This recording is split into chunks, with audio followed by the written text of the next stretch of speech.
Hello my YouTube family, అందరూ ఎలా ఉన్నారు? నేనైతే చాలా బాగున్నాను. మీరందరూ కూడా బాగుండాలని మనస్ఫూర్తిగా కోరుకుంటున్నాను. ఏంటో ఫీవర్ వచ్చి తగ్గిపోయినా కూడా అసలు ఏమీ తినాలనిపించట్లేదు, నోటికి కూడా ఏమీ నచ్చట్లేదు అనమాట. సరేలే ఈరోజు ఏదైనా వెరైటీగా కానీ కొంచెం సింపుల్గా కానీ కర్రీ చేసే అంత ప్రిపరేషన్ చేయాలి అన్నంత ఓపిక కూడా లేదనమాట. సో దీన్ని టమాటో బాత్ అంటారో టమాటో రైస్ అంటారో మీరే చెప్పాలి. నేనైతే ఇలా సింపుల్గా అప్పుడప్పుడు నోరు బాగాలేకపోయినా కొంచెం ఏదైనా వేడివేడిగా స్పైసీగా తినాలి అనిపించినా ఇలా ప్రిపేర్ చేసుకుంటూ ఉంటానన్నమాట.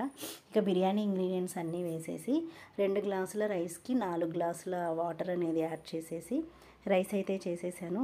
ఇందులోకి ఒక 3 విజిల్స్ అయితే రానిచ్చేసి ఆఫ్ చేసుకుంటే సరిపోతుందన్నమాట. రైస్ బాగా కొంచెం పొడి పొడిగా వచ్చేస్తుంది. ఇందులోకి రైతా అయితే చాలా బాగుంటుంది, ఇంకా ఏమైనా నాన్ వెజ్ కూడా బాగానే ఉంటుంది. ఇందులోకి ఏ కాంబినేషన్ బాగుంటుందో ఒకసారి మీరే చెప్పండి. వేడిగా ఉంది, నేనైతే తినేస్తాను. మీకు నచ్చితే ఒక like and comment and share and subscribe.